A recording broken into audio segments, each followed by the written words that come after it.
Le soleil pesait sur la petite ville de Silver Creek comme une pièce de cuivre chauffée à blanc, projetant de courtes ombres des bâtiments en bois sur la rue principale poussiéreuse.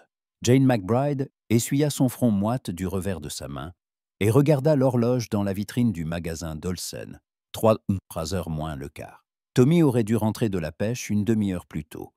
L'inquiétude se glissa dans son cœur, insidieuse. Son fils de 5 ans était rarement en retard, surtout quand elle lui avait promis de préparer sa tarte aux pommes d'eau préférée. Jane rajusta une mèche de cheveux châtains qui s'était échappée de sa coiffe et se dirigea vers la rivière, en suivant un sentier qui serpentait à travers les hautes herbes de la prairie.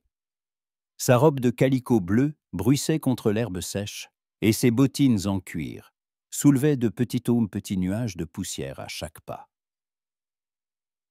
Dans la poche de son tablier, 3 pièces de cuivre cliquetaient, tout ce qui restait après l'achat de farine et de beurre à la boutique d'Olsen. La vie de veuve ne lui offrait guère de luxe.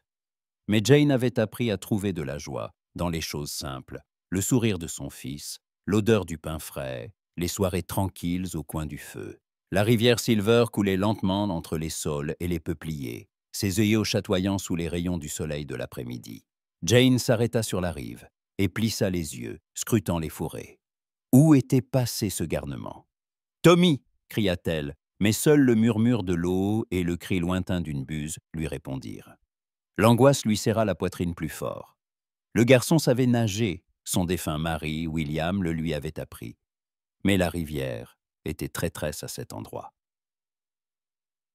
Les pluies de printemps avaient érodé les berges, et même un homme adulte aurait du mal à s'en sortir, s'il était pris dans le tourbillon près de la vieille souche. Jane longea la rive, écartant les branches de saule et inspectant chaque ombre. Son cœur battait si fort qu'il couvrait le clapotis de l'âme. Soudain, elle entendit des pleurs d'enfant, faibles, effrayés. « Maman! Maman! À tête !» Laide. La voix venait de la droite, de l'endroit où la rivière formait un coude serré. Jane se mit à courir sans regarder où elle mettait les pieds, sa robe s'accrochant aux buissons épineux. Son souffle était court, et une boule de peur se forma dans sa gorge. Au détour du chemin, elle le vit. Tommy était agrippé à une vieille souche au milieu de la rivière, l'eau lui arrivant jusqu'au haut menton. Son petit visage était blanc de terreur, et ses cheveux mouillés lui collaient au crâne. Sa canne à pêche flottait à côté de lui, tandis que son panier avait déjà été emporté par le courant. « Maman, je n'arrive pas à sortir !» sanglota le garçon. Jane retira ses chaussures et fit un pas dans l'eau. Le froid lui transperça aussitôt les jambes, et le courant se révéla plus fort qu'elle ne l'avait imaginé. Un pas de plus, et l'eau atteignit ses genoux, imprégnant le lourd tissu de sa robe. Elle tenta d'avancer, mais comprit qu'elle n'y arriverait pas. Le courant était trop puissant, et la souche se trouvait dans la partie la plus profonde de la rivière. Le désespoir la submergea. Elle ne savait pas nager. Dans son enfance, ses parents considéraient cela comme inconvenant pour une jeune fille de bonne famille. Et maintenant, cette fierté mal placée pouvait coûter la vie à son fils. « Tiens bon, Tommy !» cria-t-elle, s'efforçant de ne pas montrer sa panique. « Maman va trouver une solution. » Mais laquelle? Qui appeler à l'aide? Les Johnson, leurs plus proches voisins, vivaient à un demi-mille de là, le temps qu'elle courait les chercher et qu'ils reviennent. Tommy n'aurait tout simplement pas la force de tenir. Soudain, un bruit de sabots se fit entendre. Jane se retourna et vit un cavalier galopant vers la rivière par un sentier éloigné. L'homme lui était inconnu, grand, vêtu d'un gilet de cuir et d'un chapeau à large bord. Il montait un puissant cheval bai et un revolver brillait dans son holster de selle. « Hé !» cria Jane en agitant désespérément les bras. « Aidez-moi, mon garçon est dans la rivière. » L'inconnu ne ralentit même pas. D'un seul mouvement, il mit pied à terre, avant même que son cheval ne soit complètement arrêté. Ses bottes heurtèrent lourdement le sol, et il évalua rapidement la situation. « Comment s'appelle-t-il » demanda-t-il sèchement, tout en retirant son gilet. « Tommy » murmura Jane. L'homme hocha la tête et enleva son chapeau. Sous le soleil, Ses cheveux sombres avaient des reflets cuivrés, et ses yeux gris étaient calmes et déterminés. Il était plus jeune qu'il n'y paraissait au premier abord, une trentaine d'années, tout au plus. Une fine cicatrice marquait sa joue gauche, mais cela ne faisait qu'ajouter à la virilité de son visage. « Hé, gamin !» cria-t-il à Tommy en entrant dans l'eau. « Je m'appelle Ryder. Tiens bon, j'arrive !» Sa voix était assurée et calme, exactement ce dont Jane manquait en ces terribles instants. Ryder entra dans la rivière sans hésiter, comme si l'océan glacé ne le dérangeait pas. Le courant frappait ses jambes, mais il avançait avec assurance vers la souche, utilisant ses racines comme appui. Jane regardait, le souffle coupé. Ryder s'approchait de Tommy, lentement mais sûrement. Ses mouvements étaient incalculés. Il savait manifestement comment se comporter dans l'eau. Finalement, il atteignit le garçon. « Tout va bien, petit, » dit-il doucement. « On va sortir de là. Passe tes bras autour de mon cou et ne lâche pas, d'accord ?» Tommy hocha la tête et entoura Ryder de ses petits bras. L'homme détacha prudemment l'enfant de la souche et commença à nager vers la rive. Le courant les entraînait en aval, mais Ryder luttait avec acharnement, se servant de son bras libre. Jane courait le long de la berge, sans quitter des yeux les deux silhouettes dans l'eau. Son cœur battait à la fois de peur et d'espoir. Ryder nageait lentement, économisant ses forces, et se rapprochait progressivement d'un haut fond. Enfin, ses pieds touchèrent le fond. Il se releva tenant Tommy dans ses bras et marcha vers la rive. L'eau dégoulinait de ses vêtements et ses cheveux mouillés lui collaient à la tête. Mais ses yeux ne trahissaient aucune fatigue, seulement du soulagement. « Maman !» sanglota Tommy en tendant les bras vers Jane. Elle accourut et prit son fils dans ses bras. Le garçon tremblait de froid et de peur, mais il était vivant et indemne. Jane le serra contre sa poitrine, sentant des larmes de joie couler sur ses joues. « Merci », murmura-t-elle en levant les yeux vers Ryder. « Merci. Je ne sais pas ce que j'aurais fait sans vous. » Il se tenait devant elle, trempé et fatigué, mais sans la moindre trace d'apitoiement dans son regard. Jane remarqua soudain la belle courbe de ses lèvres, la virilité de son menton. Un sentiment étrange s'éveilla dans sa poitrine, quelque chose qu'elle n'avait pas ressenti depuis la mort de William. « Le garçon va bien, c'est le principal », dit Ryder en remettant son chapeau. « Comment est-il tombé à l'eau ?»« Je pêchais », expliqua Tommy en reniflant. « Je voulais attraper un gros poisson pour maman, mais la berge s'est effondrée et je suis tombé. » Ryder hocha la tête, inspectant les lieux.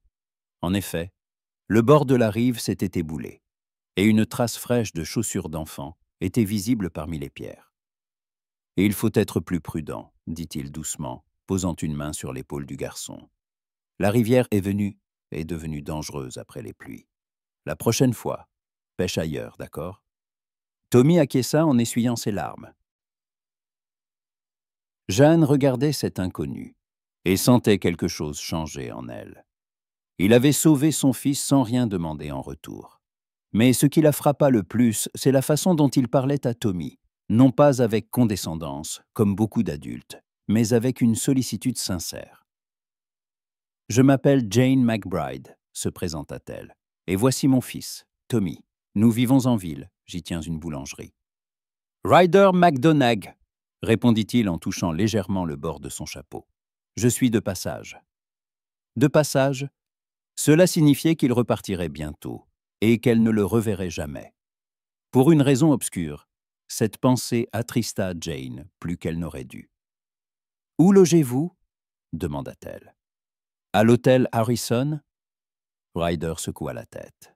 « Je ne comptais pas m'attarder en ville. Je voulais atteindre la prochaine localité avant le coucher du soleil. » Jane regarda le soleil, déjà assez bas dans le ciel. Puis elle jeta un coup d'œil aux vêtements trempés de Ryder, à ses yeux fatigués. « Vous ne pouvez pas continuer la route dans des vêtements mouillés, » dit-elle avec détermination. « Vous allez attraper froid. Venez chez nous, vous pourrez vous changer et vous sécher. C'est le moins que je puisse faire après que vous avez sauvé Tommy. » Ryder hésita. Jane voyait qu'il avait l'habitude de ne compter que sur lui-même et n'aimait pas être redevable. « Ne vous inquiétez pas, madame, dit-il. Je suis habitué aux désagréments de la route. » « Et moi j'ai l'habitude d'insister, » sourit Jane, « surtout quand il s'agit de gratitude. J'ai des vêtements secs de mon défunt mari. Je suis sûr qu'ils vous iront. » Quelque chose dans son ton poussa Ryder à la regarder attentivement. Jane se tenait devant lui, le menton relevé, tenant son fils dans ses bras. Ses cheveux châtains étaient en désordre. Une rougeur colorait ses joues et une lueur de détermination brillait dans ses yeux bruns. Elle possédait cette beauté discrète qui ne fait que s'intensifier avec les années. « D'accord, dit-il finalement. Mais pas pour longtemps. Je ne veux pas abuser de votre hospitalité. »« Il n'y a aucun abus, » l'assura Jane. « C'est de la gratitude. » Ils prirent le chemin de la ville, Jane et Tommy devant, Ryder à côté, menant son cheval par la bride. Le garçon, remis de sa frayeur, regardait maintenant son sauveur avec curiosité. « Vous êtes un vrai cow-boy » demanda-t-il. « Quelque chose comme ça, » sourit Ryder. « Vous avez un lasso? Vous savez tirer? Vous avez attrapé des bandits? »« Tommy, n'embête pas Monsieur McDonagh » l'arrêta sa mère. « Ce n'est rien, » dit Ryder. « Je comprends sa curiosité. »« Oui, je sais tirer. J'ai un lasso. Et je n'ai pas eu à attraper de bandits. Ils m'évitent d'eux-mêmes. » Tommy gloussa, et Jane sourit discrètement. Cet homme savait comment s'y prendre avec un enfant. Silver Creek les accueillit avec son odeur familière de poussière, de chevaux et de fumée de cheminée. La rue principale était peu animée.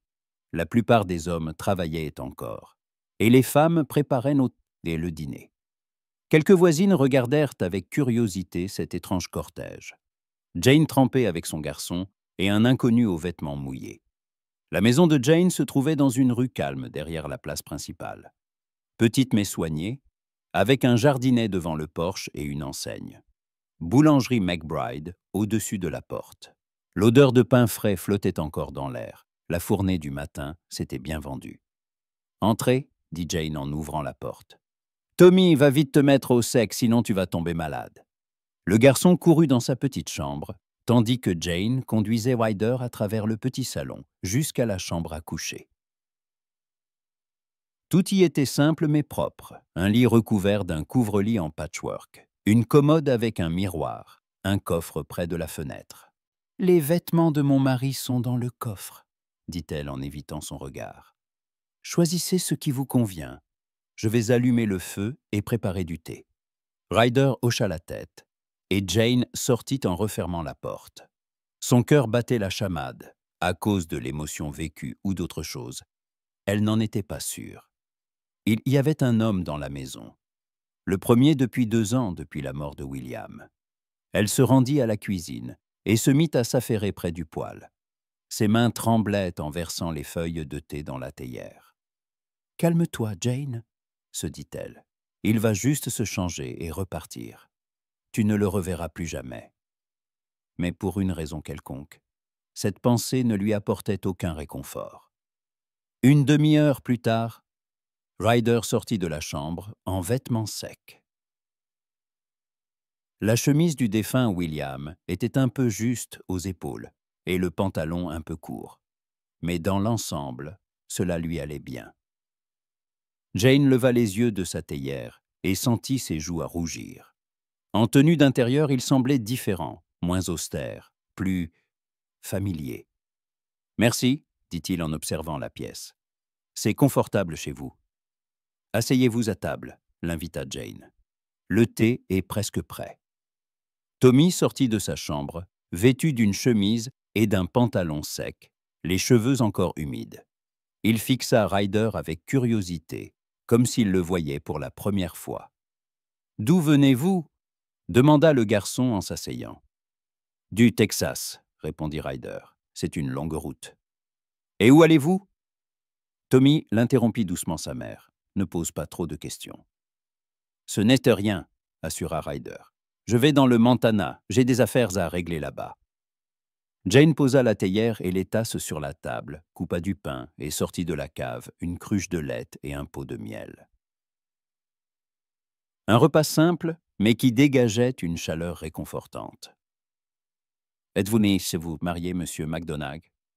demanda-t-elle en servant le thé. Ryder marqua une pause avant de répondre. « Non, je ne suis pas marié. » Il y avait dans sa voix une note qui incita Jane à le regarder plus attentivement. Mais il baissa les yeux vers sa tasse et ne développa pas le sujet. « Vous vivez à Silver Creek depuis longtemps ?» demanda-t-il, changeant manifestement de conversation. « 5 ans, répondit Jane.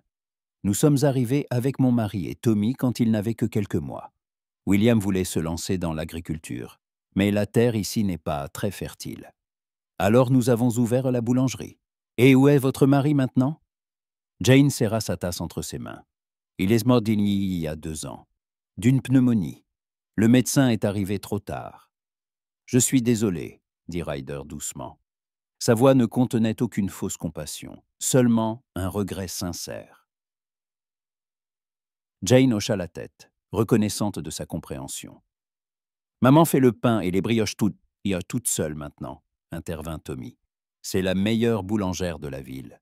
N'est-ce pas, maman ?» Jane sourit à son fils. « Je ne sais pas si je suis la meilleure, mais je fais de mon mieux. »« L'odeur est vraiment merveilleuse, » convint Ryder. « Je l'ai sentie depuis la rue. »« Demain matin, je ferai des brioches à la cannelle fraîche, » promit Jane. « Si vous voulez, vous pouvez passer avant de partir. » Ryder la regarda attentivement. Il n'y avait dans ses paroles ni coquetterie ni tentative de le retenir, juste le désir sincère d'offrir quelque chose à l'homme qui avait aidé sa famille. « Peut-être que je passerai, » dit-il. Dehors, le crépuscule s'installait. Tommy bâilla, la tête appuyée sur l'épaule de sa mère. « Il est temps d'aller au lit, mon grand, » dit Jane. « La journée a été éprouvante. »« Est-ce que M. Ryder reste jusqu'à demain ?» demanda le garçon. Jane fut embarrassée. Elle n'y avait pas pensé. Elle voulait simplement remercier le sauveur de son fils. Mais maintenant que la nuit tombait sur la ville, proposer à un inconnu de rester pour la nuit semblait trop intime. « J'ai un sac de couchage, » dit Ryder, comme s'il comprenait son embarras. « Je peux dormir dans la grange si vous le permettez. Le cheval a aussi besoin d'un abri. »« Dans la grange ?» s'indigna Jane. « Après ce que vous avez fait pour nous ?»« Certainement pas. J'ai une petite chambre derrière la cuisine, où dormait autrefois un employé. Il y a un lit et tout le nécessaire. Je ne veux pas vous déranger, vous ne dérangez absolument pas. Au contraire, je serai plus tranquille de vous savoir sous un toit, plutôt que dans une grange froide. » Ryder hocha la tête en signe d'accord. Jane ressentit un étrange soulagement. Il allait rester une nuit de plus. Elle coucha Tommy, et quand elle revint dans le salon, Ryder se tenait près de la fenêtre, regardant la rue sombre. « C'est un endroit calme, » remarqua-t-il. « Oui, » acquiesça Jane. « Parfois même un peu trop, surtout les soirs d'hiver. »« La grande ville ne vous manque pas ?»« Non, » secoua la tête Jane. « Ici, les gens se connaissent, ils s'entraident en cas de coup dur. C'est bien pour un enfant. Et vous ? Vous êtes habitué à la route ?» Ryder se tourna vers elle. « Oui, je suis habitué. Mais il doit bien y avoir un endroit que vous appelez votre foyer. » Son visage s'assombrit. « Il y en a eu un, il y a longtemps. » Jane comprit qu'elle avait abordé un sujet douloureux et décida de ne pas insister. « Je vais vous montrer votre chambre, » dit-elle. « Les draps sont propres, je les ai changés la semaine dernière. » La petite chambre derrière la cuisine était modestement meublée, un lit étroit, une chaise, une commode. Mais tout était propre et bien rangé. « C'est parfait, » dit Ryder. « Merci pour votre hospitalité, Madame McBride. »« Appelez-moi Jane, » dit-elle. « Après aujourd'hui, nous ne sommes plus des étrangers. » Il la regarda attentivement. Dans la pénombre de la pièce, son visage semblait particulièrement doux. Ses cheveux châtains s'étaient défaits pendant la journée et elle passa machinalement une mèche derrière son oreille. Un geste simple, mais qui lui parut très touchant. « Bonne nuit, Jane, » dit-il doucement. « Bonne nuit, Ryder. » Jane retourna dans sa chambre, mais ne parvint pas à s'endormir avant un long moment. Une atmosphère particulière régnait dans la maison, comme si elle avait repris vie avec la présence d'un homme. Même le plancher semblait grincer différemment sous ses pas lourds. Allongée dans le noir, elle se remémorait comment Ryder avait sorti son fils de l'eau, comment il avait parlé à Tommy à table, comment il s'était tenu près de la fenêtre. 2 ans plus tôt, à la mort de William, Jane pensait qu'elle n'aimerait plus jamais personne. Le chagrin avait envahi son âme, ne laissant aucune place à d'autres sentiments. Mais aujourd'hui, quelque chose avait changé. Cet inconnu n'avait pas seulement sauvé Tommy, il avait aussi sauvé quelque chose en elle. « N'imagine rien, Jane, » se dit-elle. « Demain, il partira, et tout redeviendra comme avant. Ne t'attache pas à lui. » Mais son cœur n'écoutait pas la raison. Dans la chambre voisine, Ryder ne dormait pas non plus. Allongé sur le lit étroit, il fixait le plafond, se remémorant la journée. Il y avait longtemps qu'il ne s'était pas senti aussi utile. En 3 ans d'errance, il s'était habitué à être un loup solitaire, à ne s'attacher ni aux gens ni aux lieux. Mais cette femme et son fils ébranlaient toutes ses défenses par leur simple bonté.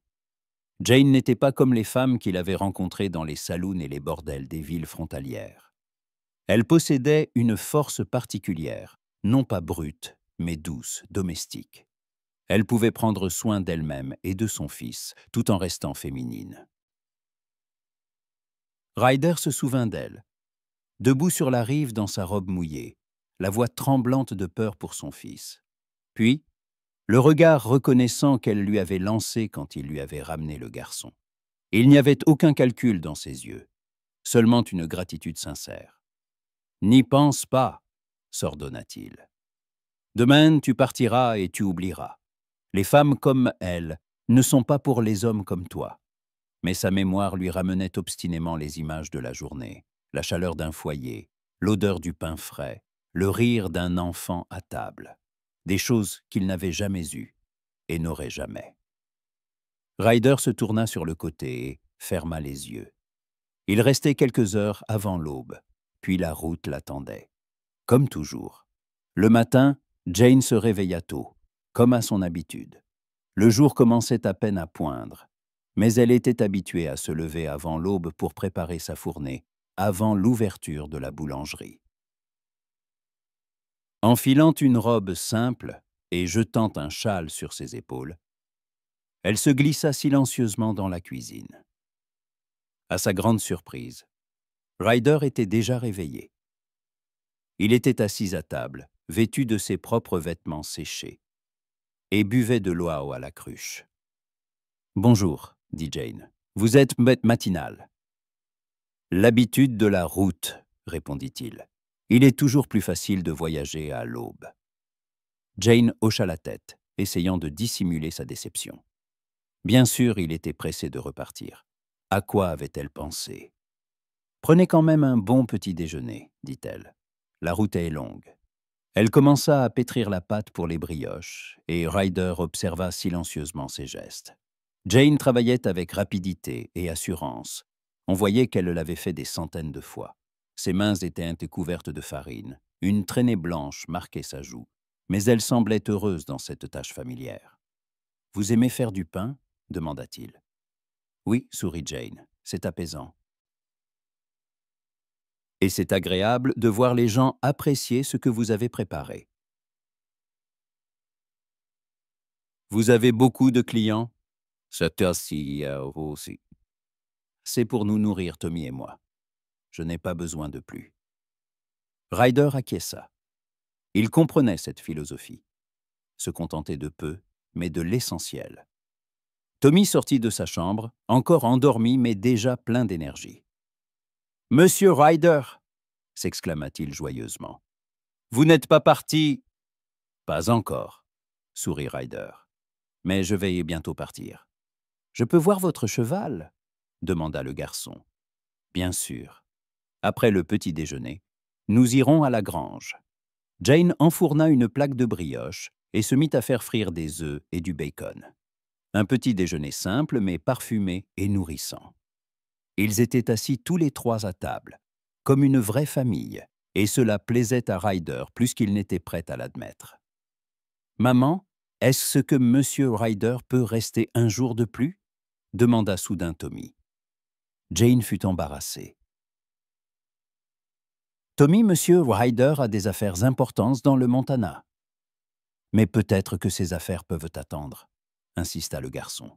« On pourrait aller à la pêche, à un autre endroit, plus sûr. » Ryder regarda le visage de l'enfant, plein d'espoir, puis celui de Jane.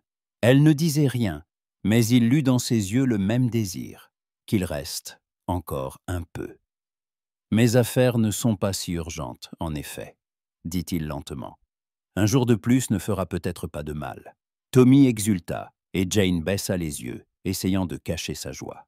« Mais je ne veux pas abuser de votre hospitalité, » ajouta Ryder. « Il n'y a aucun abus, » dit rapidement Jane. « Nous serions ravis que vous restiez. » La décision était prise. Ryder McDonagh s'attarderait à Silver Creek un jour de plus. Un jour qui allait changer la vie de 3 personnes pour toujours. La journée s'annonçait radieuse.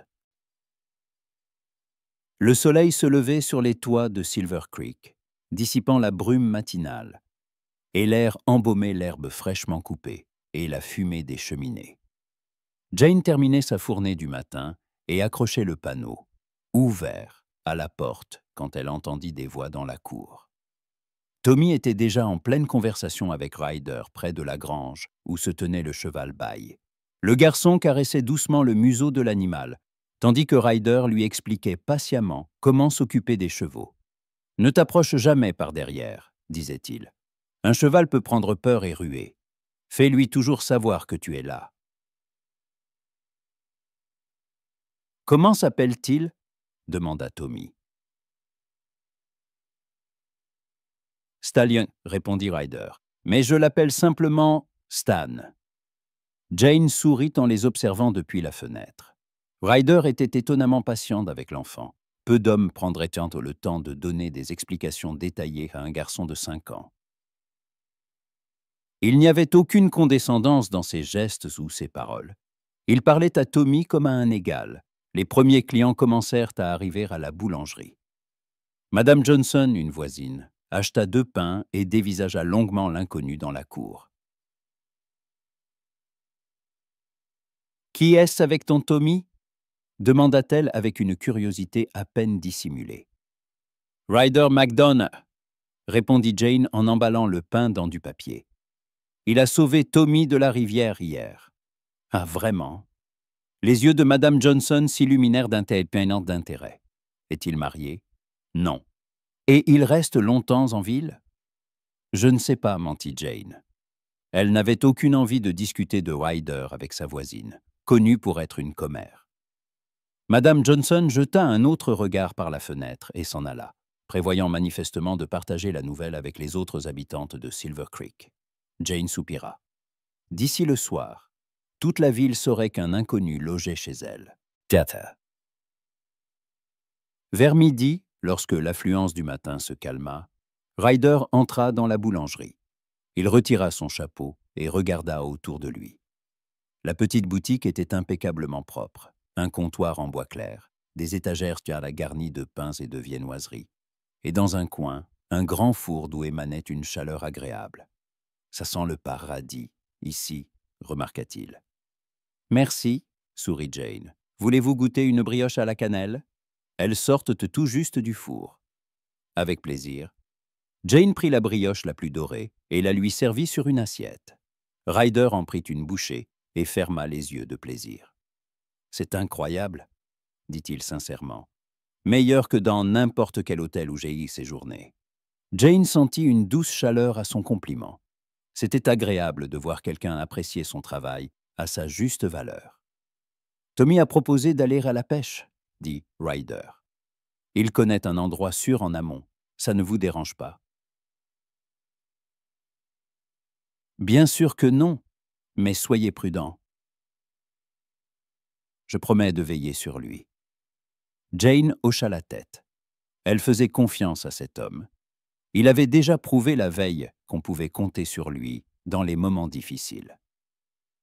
Et vous, Boisseau, vous ne voulez pas venir avec nous, hein? Proposa soudain Ryder. La journée est belle, vous n'avez pas beaucoup de travail. Vous devriez vous reposer un peu. Jane hésita. Bien sûr, elle en avait envie. Quand avait-elle fait quelque chose pour le simple plaisir pour la dernière fois? Mais aller à la pêche avec un homme et son fils, que penseraient les voisins? Je ne sais pas pêcher, dit-elle. On vous apprendra, sourit Ryder. Tommy a l'air d'être un bon professeur. Son sourire était si chaleureux que Jane ne put résister. D'accord, dit-elle.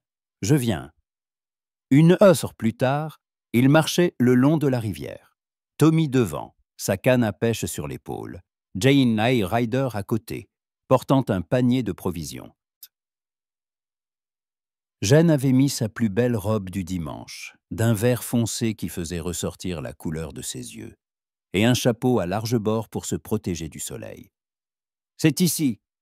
annonça Tommy en s'arrêtant près d'une anse tranquille. « Ça mord bien ici, et ce n'est pas profond. » Ryder inspecta les lieux. En effet, l'endroit était parfait pour pêcher avec un enfant. Les eaux étaient claires, le courant calme, et le fond bien visible. « Excellent choix », complimenta-t-il le garçon.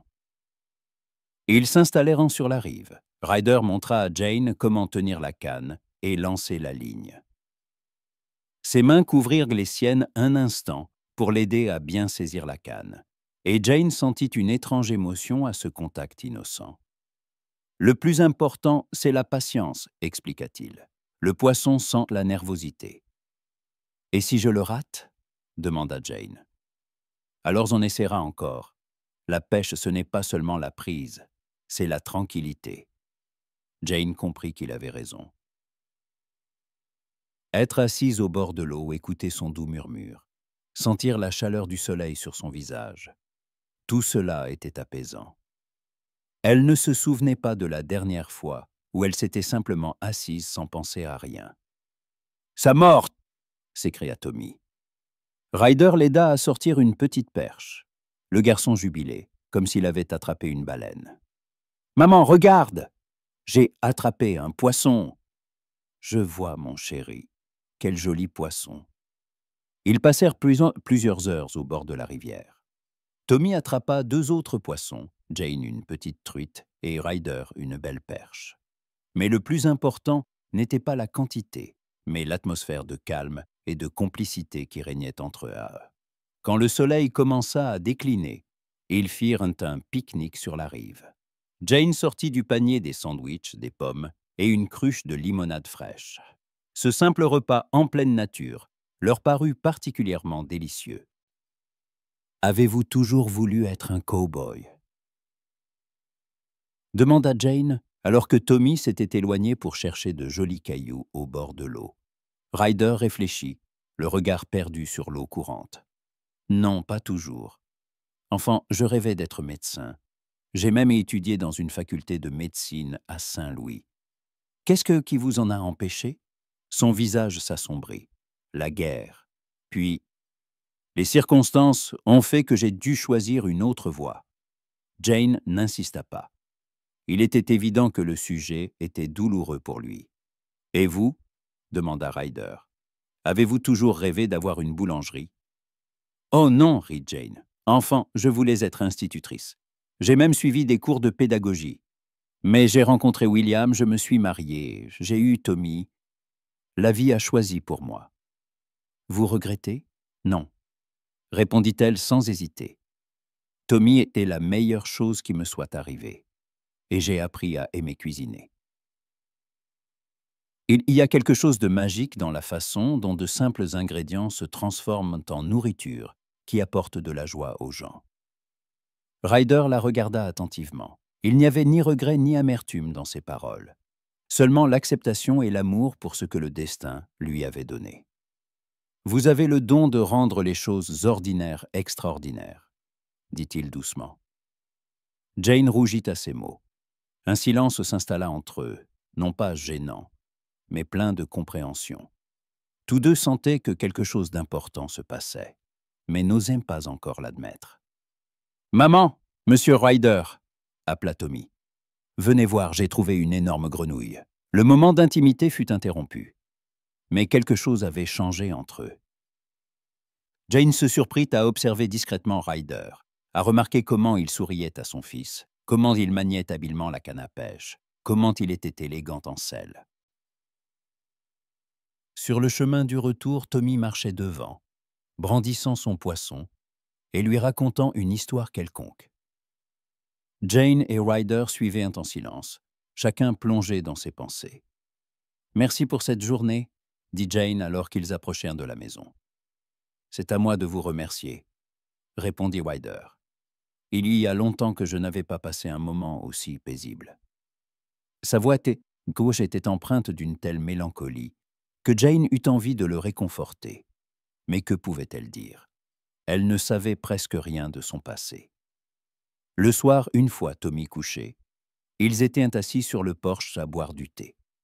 La ville s'endormait. Les lumières s'éteignaient une à une dans les fenêtres. Les rues devenaient de plus en plus silencieuses. Seule la musique du saloon, Silver Dollar, parvenait de loin. « Demain, je dois partir », dit Ryder à voix basse. Jane sentit quelque chose se serrer dans sa poitrine. « Je comprends. Vous avez des affaires dans le Montana. »« Oui, des affaires. » Ils restèrent silencieux. Jane voulait lui demander « Et s'il restait ?» Et si ses affaires pouvaient attendre encore un peu? Mais elle n'osait pas. Elle n'avait pas le droit de lui demander de changer ses plans pour elle. « Jane », commença Ryder, puis il s'arrêta. « Quoi ?»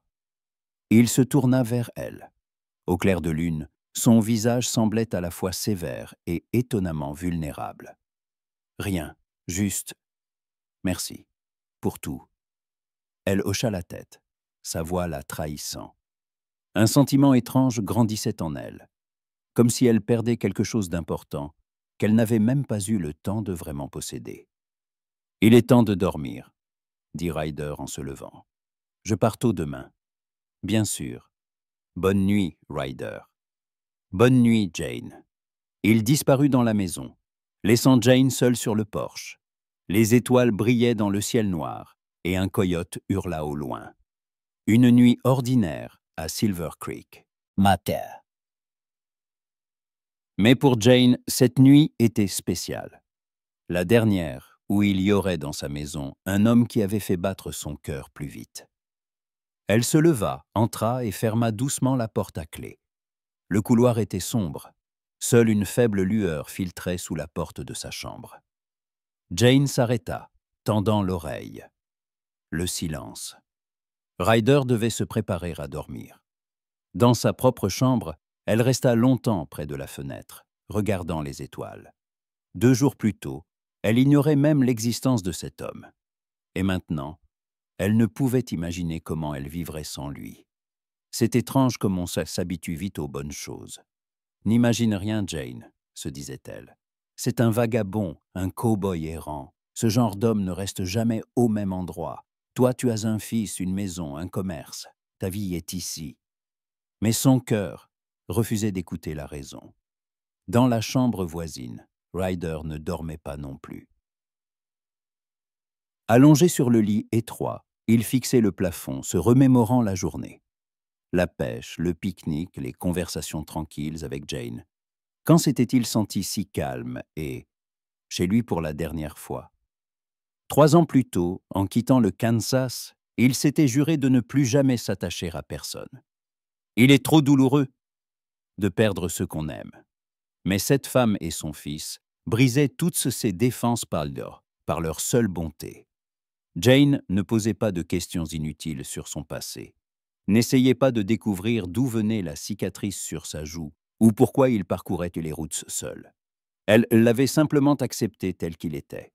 Et c'était inhabituel. Et Tommy?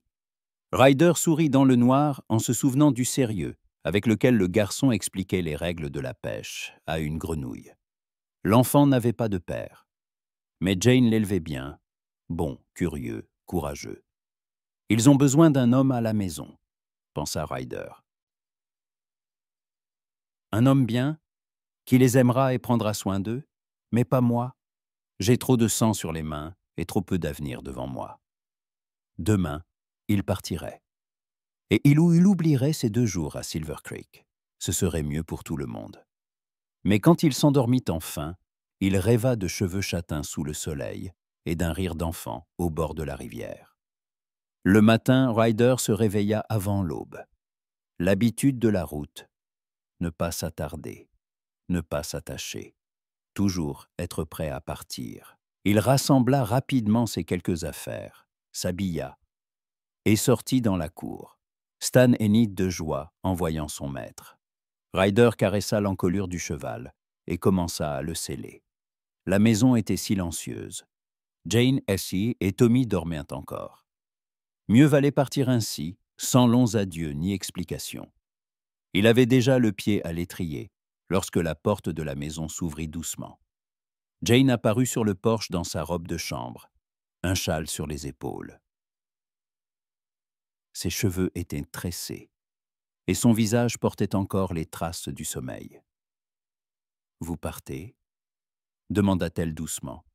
« Oui, je ne voulais pas vous réveiller. » Tommy sera triste. Il voulait vous dire au revoir. Dites-lui que je n'oublierai pas notre partie de pêche. Jane hocha la tête, s'enlaçant les bras. La matinée était fraîche, et elle tremblait, de froid ou d'autre chose. Ryder, commença-t-elle. Puis elle s'interrompit. Quoi? Elle le regarda, et il lut dans ses yeux tout ce qu'il ressentait lui-même, mais n'osait pas dire à voix haute. Prenez soin de vous, dit-elle simplement. Vous aussi. Il monta en selle et prit les rênes. Un instant de plus, et il serait libre. Un instant de plus, et il pourrait oublier ses yeux bruns et cette voix douce. Ryder, appela de nouveau Jane. Il s'arrêta sans se retourner. Si jamais la route vous ramène à Silver Creek, les portes de notre maison vous seront toujours ouvertes. Ryder ferma les yeux. Ces mots étaient à la fois un cadeau et une malédiction. Jane lui offrait ce dont il rêvait depuis des années, un foyer. Mais il ne pouvait accepter ce cadeau. « Adieu, Jane », dit-il sans se retourner. Et il s'éloigna, sans se donner la chance de changer d'avis. Jane resta sur le porche, regardant sa silhouette s'éloigner sur la route. Le soleil se levait à l'horizon, colorant le ciel de teintes roses et dorées. Une aube ordinaire, un jour ordinaire. Mais pour Jane, cette aube marquait la fin de quelque chose de beau qui n'avait pas eu le temps de vraiment commencer. « Maman », la voix endormie de Tommy la fit se retourner. « Ouais, monsieur Ryder. Il est parti, mon chéri. Il avait des affaires à régler. Est-ce qu'il reviendra ?» Jane regarda la route vide. « Je ne sais pas, beau Tommy. Je ne sais pas. » Les jours suivant le départ de Ryder s'étirèrent pour Jane et Tommy en une longue et morne succession. La ville vivait sa vie habituelle. Le matin, les gens se pressaient pour acheter du pain et des brioches. Le jour, le soleil de plomb brûlait les toits. Et les soirées étaient remplies de conversations tranquilles sur les porches et des échos de musique du saloon. Mais pour Jane, derrière ces petites occupations se cachait un vide. Le sentiment de quelque chose de perdu, quelque chose qui n'aurait pas dû être. Tommy se souvenait souvent de son sauveur. Tantôt il se vantait auprès des autres garçons qu'il aurait pu sortir de l'eau tout seul. Tantôt il répétait avec un air important les conseils sur les chevaux, assurant qu'il savait tout des rênes et de la selle, car un vrai cow-boy le lui avait expliqué. Parfois, le soir venu, il s'asseyait sur le porche, regardant la route par laquelle Ryder était parti, et soupirait si fort que Jane avait envie de tout laisser tomber, de le serrer dans ses bras, et de lui expliquer que les adultes aussi ont du chagrin. Pour Jane, une nouvelle période d'épreuve commençait. Au café d'en face, on chuchotait à son sujet. La veuve McBride, elle a bien hébergé un homme, et quel homme! Un vrai solitaire, un vrai cow-boy. Certains voisins, au contraire, prenaient sa défense. Mais Jane avait appris à ne pas prêter attention à ces conversations, même si chaque soir, elle se couchait le cœur lourd. Les rumeurs et les commérages ne comblaient pas le vide laissé par son invité. Avec l'arrivée de juin, l'agitation reprit en ville, un vent de changement soufflait de nouveau sur l'ancienne mine. Et un groupe de nouveaux venus, certains disaient que c'étaient des mineurs, d'autres assuraient que c'étaient de vieilles connaissances, de riders, apparaissaient à la forge, commandaient de nouveaux outils, prenaient des provisions à crédit. Le shérif local, un homme calme mais observateur, passait de plus en plus souvent à la boulangerie pour demander si Jane n'avait rien remarqué de suspect dans les environs. Son regard était attentif, mais ses paroles ne contenaient ni menace ni doute. « Vous devez être prudente, Jane », lui dit-il un jour en regardant par la fenêtre. « Des étrangers apparaissent parfois dans la prairie. Ils ne viennent pas toujours pour travailler. » Jane hocha la tête avec un sourire sec. « La seule chose vraiment effrayante, c'est l'inconnu. S'il arrive quelque chose de mal, je sais me débrouiller. On ne survit pas autrement sur cette frontière. » Une nuit solitaire, alors que le vent sifflait et se lamentait dans les vieux volets, Jane ne tint plus et sortit du tiroir usé de la commode une lettre de son mari. Elle n'avait pas relu ces mots depuis longtemps, mais elle connaissait chaque courbe de lettre et l'odeur du papier, comme s'il venait de lui laisser ce message. « Si jamais tu as des difficultés, trouve en toi la force de demander de l'aide. Le monde n'est pas tout noir ou tout blanc. Il y aura toujours quelqu'un pour t'entendre. » Près d'un mois s'était écoulé depuis la disparition de Ryder, lorsque Jane, en revenant du marché, remarqua une étrange charrette avec des chevaux inconnus devant sa maison. Un visage apparut à la fenêtre, ni un enfant, ni une voisine. De nouvelles personnes. Son cœur se serra, mais elle ne ralentit pas le pas. La frontière ne pardonnait pas la faiblesse. Elle l'avait appris depuis longtemps de son mari et du destin lui-même. La porte s'ouvrit alors qu'elle posait la main sur la poignée, et un jeune homme à la barbe épaisse et hirsute apparut sur le seuil. Derrière lui, un autre s'efforçait de faire entrer un lourd sac de farine dans la maison. « Bonjour, dit le barbu avec une politesse affectée. On nous a dit que vous aviez les meilleures pâtisseries. Nous sommes prêts à payer le triple. » Une vive lueur d'inquiétude traversa son esprit, mais Jane s'inclina lentement. Le pain est au même prix pour tout le monde. Pour le reste, c'est selon l'accord. L'homme eut un sourire narquois mais n'insista pas. Derrière ses paroles calmes et ses regards, les anciens du pays cachaient leur détermination. Quelques minutes plus tard, les étrangers partirent, satisfaits de leur achat, et Jane les regarda longuement s'éloigner près de leur cheval ferré. Cette nuit-là, alors que tout était calme et que Tommy rêvait déjà, Jane resta longtemps assise sur le porche, les mains croisées. Dans le monde étriqué de la prairie, chaque événement faisait mal plus longtemps qu'il ne l'aurait fait dans une grande ville. Elle pensait à Ryder, à sa force silencieuse. Comment aurait-il agi à sa place? Peut-on réapprendre à faire confiance, à attendre quelqu'un? Le vent frottait les murs comme un vieux loup, et à l'horizon, des nuages d'orage d'été s'amoncelaient. Et, peut-être pour la première fois depuis de nombreuses années, Jane ne pleura pas de solitude. Elle regardait devant elle, et dans ce regard, il y avait un défi à tout ce qui pouvait encore arriver dans sa vie, après la perte et la rencontre. Elle ne se sentait plus comme un fantôme dans sa propre maison. Elle était devenue plus forte, et elle était certaine. Son temps n'était pas encore révolu. En cette nuit de juin, Jane crut apercevoir dans le ciel une trace fine, presque insaisissable, comme si quelque part, à la frontière de la lumière et de l'obscurité, quelqu'un chevauchait le long du fleuve du destin. Et son cœur battait non seulement de peur, mais aussi d'un espoir secret et vibrant. 3 mois s'étaient écoulés depuis que Ryder McDonagh avait quitté Silver Creek. L'automne était arrivé tôt cette année-là. Les feuilles des peupliers, le long de la rivière, commençaient déjà à jaunir. Et les nuits étaient devenues fraîches. Jane remarqua qu'il lui fallait plus de bois pour son four, et chaque matin, elle devait enfiler un châle avant de sortir dans la cour. Tommy avait grandi pendant ce temps, ses pantalons étaient devenus trop courts, et sa voix s'était affermie. Il se souvenait encore souvent de Ryder, mais ne s'assied plus sur le porche à regarder la route. La mémoire enfantine estompait progressivement les angles vifs des souvenirs, ne laissant qu'un chaleureux sentiment de gratitude envers l'homme qui l'avait sauvé de la rivière. Jane, elle, se souvenait de tout dans les moindres détails. Parfois le matin, en pétrissant la pâte, elle se surprenait à tendre l'oreille clé au bruit de la cour. N'entendait-elle pas un cliquetis de sabots? Le portillon n'avait-il pas grincé? Mais les jours passaient, n'apportant que les clients habituels et les soucis quotidiens. Les étranges visiteurs qui étaient apparus en ville un mois plus tôt avaient disparu aussi soudainement qu'ils étaient venus. Le shérif ne passait plus poser de questions, et la vie à Silver Creek avait repris son cours normal. Jane commençait à penser qu'il était peut-être temps d'aller de l'avant.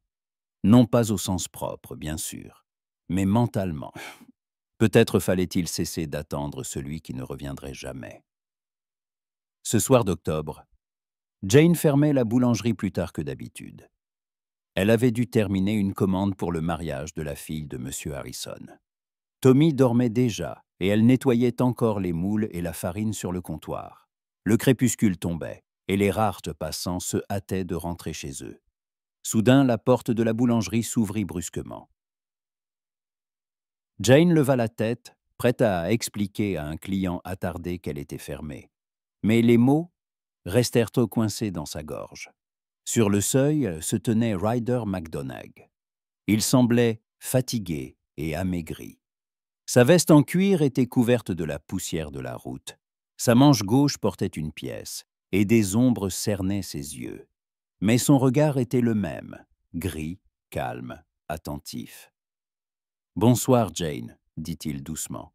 « Ryder, » murmura-t-elle, n'en croyant pas ses yeux. « C'est vraiment toi? C'est moi. » Il retira son chapeau et franchit le seuil.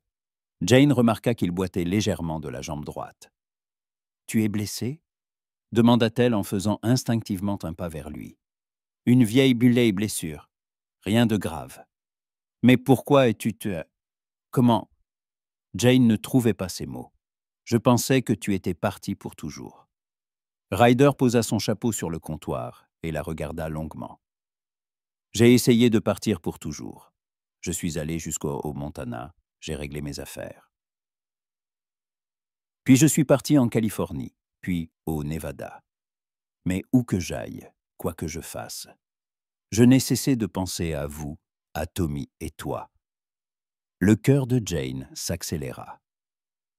À nous, à la façon dont Tommy expliquait sérieusement les règles de la pêche à une grenouille, à la façon dont tu ris de ses inventions, à l'odeur du pain frais le matin et à la chaleur qu'il faisait à votre table. Il se tut, les lèvres serrées. Je me disais que c'était stupide, que j'étais trop vieux pour rêver d'une famille, que mon passé était trop sombre pour prétendre à un avenir radieux. Mais la pensée de vous ne me laissait aucun repos. Jane écoutait, retenant son souffle. Disait-il vraiment ce qu'elle avait si longtemps espéré entendre?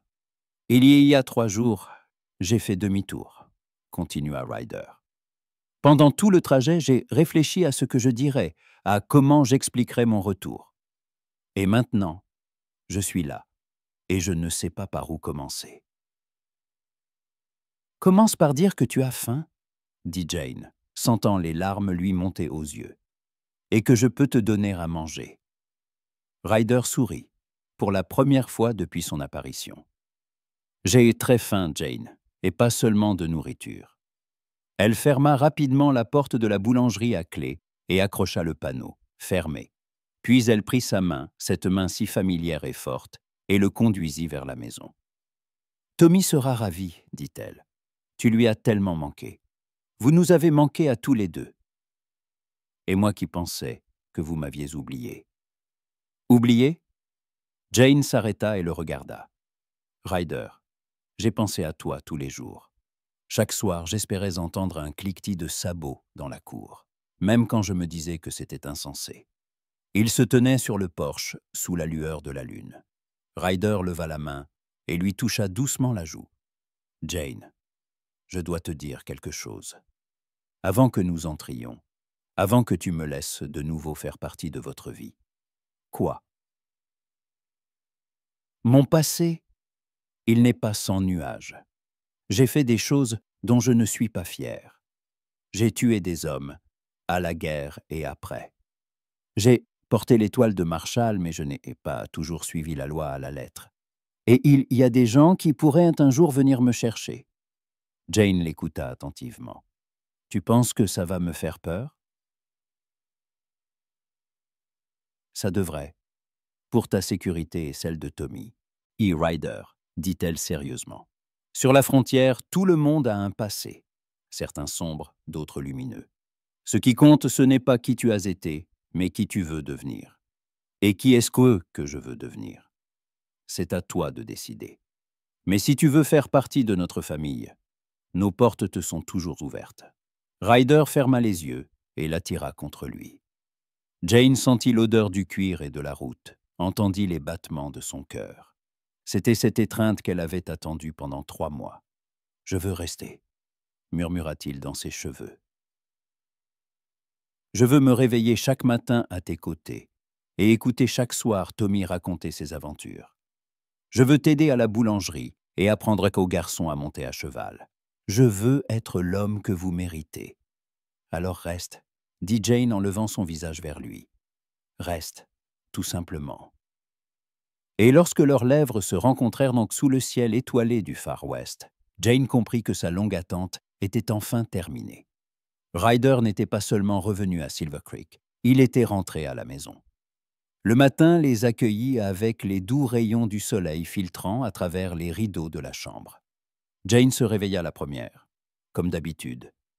Mais aujourd'hui, elle ne se pressa pas de se lever.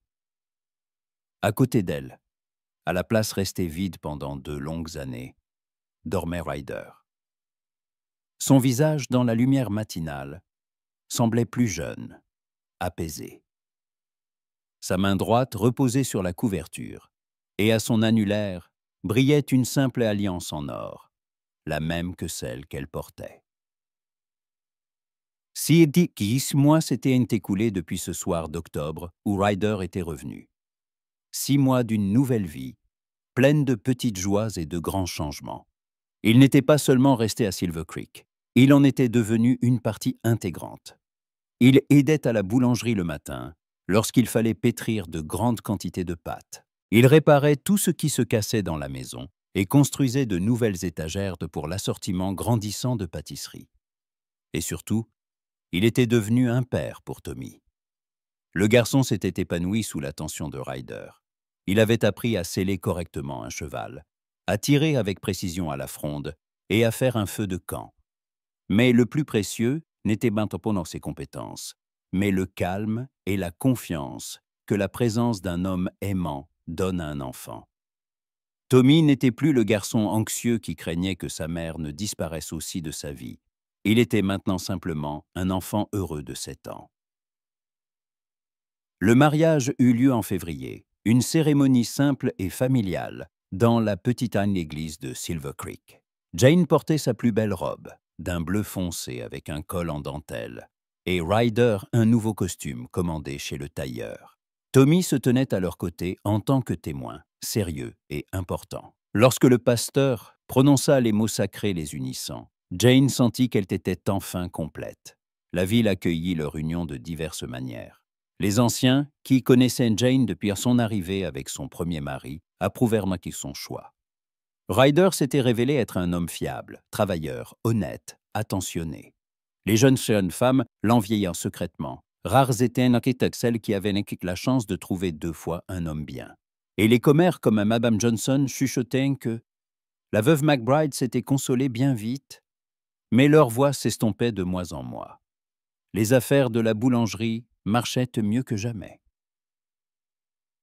Ryder se révéla être non seulement un aide compétent, mais aussi un partenaire avisé. C'est lui qui suggéra de faire des brioches spéciales pour les fêtes, des gâteaux de mariage sur commande et de vendre du pain aux fermes voisines. Jane douta d'abord. N'était-ce pas trop ambitieux? Mais Ryder la convainquit d'essayer. « Et tu as des mains en or, disait-il. Ce serait un péché de ne pas utiliser un tel talent pleinement. » Et il avait raison. Au printemps, ils avaient des commandes régulières de 3 villes voisines. Il fallut embaucher une aide, la jeune Mary, fille du forgeron, qui maîtrisa rapidement les bases de la pâtisserie et se montra très appliquée. Mais les moments les plus précieux étaient les soirées tranquilles en famille. Une fois le travail terminé et le dîner mangé, ils s'asseyaient tous les trois sur le porche et regardaient que le soleil se couchait derrière les collines. Tommy racontait ses aventures à l'école, Jane partageait les nouvelles de la ville, et Ryder restait silencieux, mais sa présence rendait ces instants spéciaux. Parfois, une fois Tommy couché, il restait seul sous le ciel étoilé. Ryder lui parlait de ses voyages, non pas des pages sombres de son passé, mais des beaux endroits qu'il avait vus, des bonnes personnes qu'il avait rencontrées. Et Jane partageait ses rêves. Peut-être qu'un jour ils pourraient acheter une grande maison, avoir un potager, une vache. Et peut-être que nous aurons nos propres enfants, demanda-t-elle un jour, rougissant dans l'obscurité. Ryder prit sa main dans la sienne. Si Dieu le veut, dit-il simplement, j'en serais heureux. Et ce printemps-là, son rêve se réalisa. Jane comprit avec joie et appréhension qu'elle attendait un enfant. Quand elle l'annonça à Ryder, il la serra si fort dans ses bras qu'elle sentit ses mains trembler. « Tu es sûr ?» murmura-t-il. « Ben, une semaine. »« Absolument. Le médecin l'a confirmé hier. » Ryder s'écarta et la regarda avec une telle tendresse que les yeux de Jane s'embuèrent. « Je pensais que je ne pourrais pas être plus heureux, dit-il. Je me suis trompé. » Tommy accueillit la nouvelle avec enthousiasme. Il se mit aussitôt à faire des plans, comment il apprendrait au bébé à monter à cheval, à pêcher et à siffler avec 2 doigts. Jane et Ryder échangèrent un sourire, en écoutant ses sérieuses réflexions sur les devoirs d'un grand frère. Maintenant, allongée dans son lit à côté de son mari, sentant la nouvelle vie grandir en elle, Jane pensait à l'étrangeté du destin. 2 ans plus tôt, elle était une veuve solitaire luttant pour sa survie. Et maintenant, elle était une épouse et une mère heureuse, avec un mari aimant, une entreprise florissante et un avenir radieux. Ryder bougea et ouvrit les yeux. La voyant éveillée, il sourit. « Bonjour, Madame MacDonagh. »« Bonjour, Monsieur MacDonagh. » Il posa délicatement sa main sur son ventre, où une courbe commençait à se dessiner sous la légère chemise de nuit. « Comment va notre petit ? Il est actif. Je pense que ce sera un garçon aussi agité que Tommy, ou peut-être une fille, aussi belle que sa mère. » Jane rit et l'embrassa. Un baiser simple et tendre, comme ils en avaient échangé des milliers ces derniers mois, mais qui faisait toujours battre son cœur plus vite. « Il est temps de se lever, » dit-elle.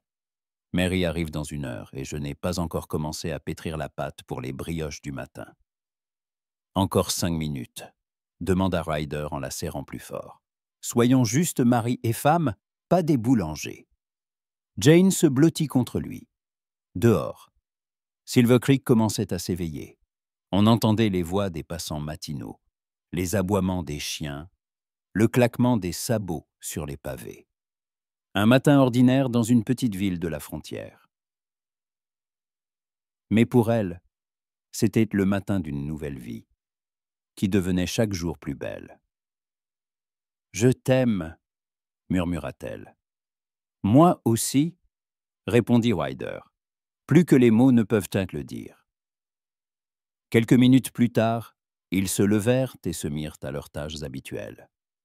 Ryder alluma le feu dans le four, tandis que Jane commençait à pétrir la pâte.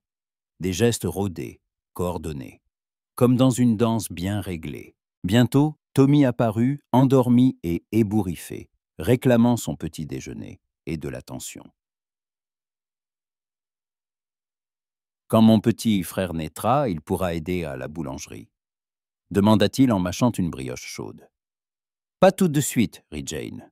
Au début, il sera tout petit, et après, il sera grand et fort comme Papa Ryder. Peut-être, acquiesça Ryder en ébouriffant les cheveux du garçon. Mais d'abord, tu lui montreras comment être un bon grand frère. Tommy hocha la tête d'un air important, acceptant cette responsabilité. Le premier client sonna à la porte. Monsieur Olsen, le propriétaire de la boutique, qui achetait chaque matin 2 pains de seigle. D'autres suivirent Rent, des ménagères, des ouvriers, des voyageurs. Une journée ordinaire à la boulangerie de la famille McDonagh. Mais à midi, pendant une accalmie, Jane sortit sur le porche pour prendre l'air. Le soleil était haut, la rue animée. Elle posa les mains sur son ventre et sourit. Une nouvelle vie grandissait en elle, le fruit de son amour avec Ryder.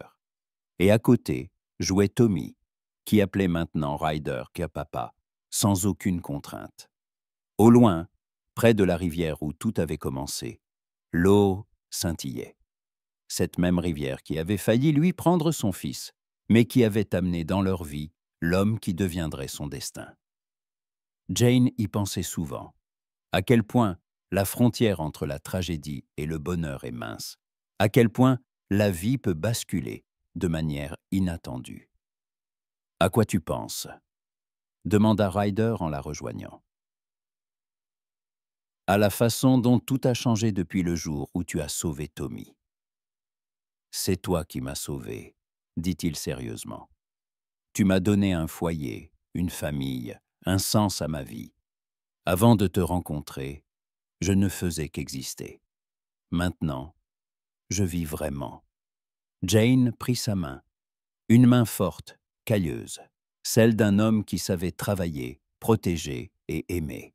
« Nous nous sommes sauvés l'un l'autre, dit-elle. Et maintenant, nous avons un avenir. » Ils se tenaient sur le porche de leur maison, regardant la rue animée de Silver Creek, une petite ville de la frontière, où tout le monde se connaissait, où la vie s'écoulait de manière régulière et prévisible.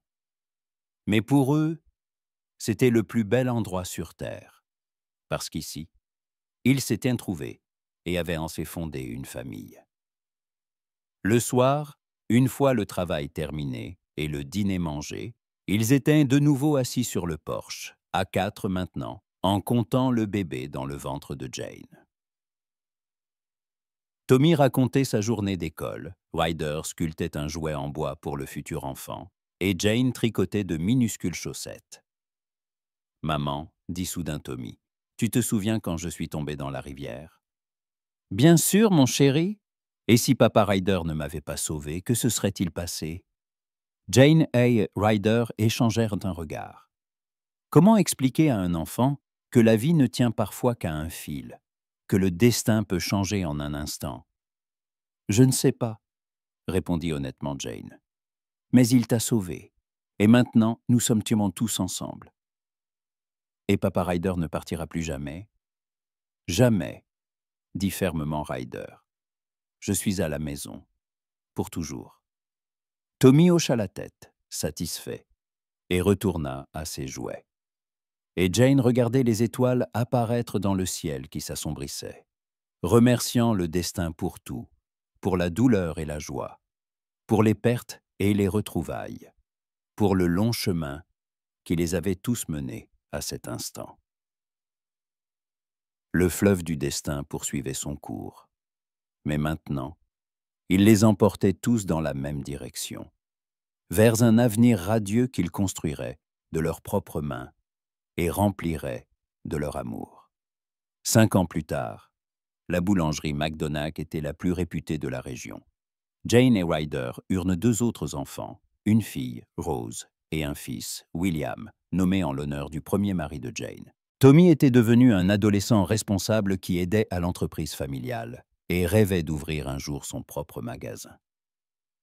Silver Creek avait également changé, le chemin de fer était passé par là, de nouvelles maisons et entreprises avaient vu le jour.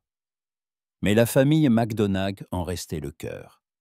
Leur boulangerie était un lieu où les gens n'achetaient pas seulement du pain, mais partageaient aussi les nouvelles, recevaient de bons conseils et se sentaient maintes membres d'une grande famille.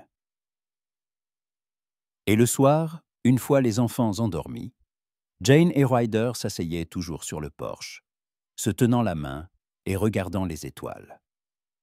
Deux personnes que le fleuve du destin avait réunies et qui avaient bâti leur bonheur sur les ruines de leur perte passée. Leur histoire d'amour était devenue la légende de Silver Creek, celle du bonheur qui arrive à l'improviste et de l'importance de ne pas laisser passer sa chance lorsque le destin vous tend la main.